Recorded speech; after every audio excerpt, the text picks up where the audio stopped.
ಎಲ್ಲರಿಗೂ ನಮಸ್ಕಾರಗಳು. ಇವತ್ತಿನ ದಿನ ಏನಿದು ಗಾಳಿಯಲ್ಲಿ ನಡೀತಾ ಇದೆ ಅಲ್ಲ, ಇದು ಸುದ್ದಿ ಸೋಷಿಯಲ್ ಮೀಡಿಯಾದಾಗ. ಅದು ಅಪ್ಪುಗೌಡ್ರ ಬಗ್ಗೆ ಏನು ಇದು ಎಲ್ಲರೂ ಸ್ಟೇಟ್ಮೆಂಟ್ ಕೊಡ್ಲತ್ತಾರ. ಅವ್ರು ಏನು ಹೇಳಿದ್ದಾರೆ ಅಂತಂದರೆ, ಅವರು ದಿವಂಗತ ಅವರು ಕಮರುಲ್ ಇಸ್ಲಾಂ ಅವರು ಈ ಥರ ಏನು ಅವರು ಹೇಳಿದರು ಅಂತ ಅವ್ರು ಏನದ ನೆನಪು ತರಿಸಿದ್ದಾರೆ ಅವರು.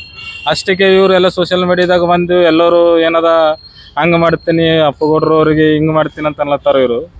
ಅವ್ರಿಗೆ ಹಂಗೆ ಮಾಡ್ಬೇಕು ಹಿಂಗೆ ಮಾಡ್ಬೇಕು ಅಂತಂತಂದ್ರು ಅವರು ದೊಡ್ಡ ಮನೆತನದಿಂದ ಅವ್ರು ಇದ್ದವ್ರ ಅವರು. ಅವರು KKRDB ಚೇರ್ಮನ, ಮತ್ತು ಅವರು ಬಾಬವರು, ಅವರು ಪಪ್ಪವರು, ಅವರು ಕಲಬುರ್ಗಿ ಹುಲಿ ಇದ್ದಿರೋರು, ಹಿಂದುತ್ವ ಹುಲಿ ಇದ್ದಿರೋರು, ಅವ್ರ ತಾಯಿಯವ್ರನ್ನೂ MLA ಇದ್ದರು. ದೊಡ್ಡ ಮನೆತನದ ಅವರಿಗೆ ಇವ್ರ ಥರ ಈ ಥರ ಮಾತಾಡೋದು ಇವರು ಶೋಭೆ ತರಲ್ಲ ಅಂತ ನಾ ಹೇಳ್ತೀನಿ ರೀ.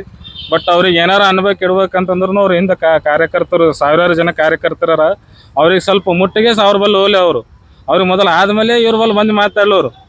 ಈಗ ಸುಮ್ಮನೆ ಅವ್ರಿಗೆ ಮುಟ್ಟಬೇಕು, ಮಾತಾಡ್ಬೇಕು ಸೋಷಿಯಲ್ ಮೀಡಿಯಾದ ಅಂತ ಎಲ್ಲರೂ ಬಂದು ಹೇಳೋದು, ಬೈಟಕ್ಕೆ ಬಂದು ಹೇಳ್ದ, ಅದು ಹೇಳ್ದ, ಇದು ಹೇಳ್ದ, ಅವೆಲ್ಲ ಏನು ಹೇಳ್ತಾರೋ ಅವಕ್ಕೆಲ್ಲ ನಾವು ಖಂಡಿಸ್ತೇವೆ ಸರ್. ಇದು ಏನು ಮಾಡ್ಲತ್ತಾರೆ ಇವ್ರು ಎಲ್ಲ ಸೋಷಿಯಲ್ ಮೀಡಿಯಾದಾಗ ಭಾಳ ತಪ್ಪದ. ಇವ್ರು ಏನಿರು ಸೋಷಿಯಲ್ ಮೀಡಿಯಾದಾಗ ಬಂದು ಇವ್ರು ಲಾರ್ಡರ್ ಏನಿರು ಮುರಿಲತ್ತಾರಲ್ರಿ. ಮುಂದೆ ಬರೋ ದಿನ ಅವ್ರ ಹಿಂದೂ ಮುಸ್ಲಿಮನ ದೊಡ್ಡ ಜಗಳ ಆಗೋ ಥರ ಮಾಡ್ತಾ ಇದ್ದಾರೆ ಇವರು. ಈ ಥರ ಮಾಡಬಾರ್ದಂತ ನಾವು ಏನದ ಕಮಿಷನರ್ ಆಗಲಿ, ನಮ್ಮ DC ಅವ್ರಿಗಾಗಲಿ ಎಲ್ಲರಿಗೆ ನಮ್ಮ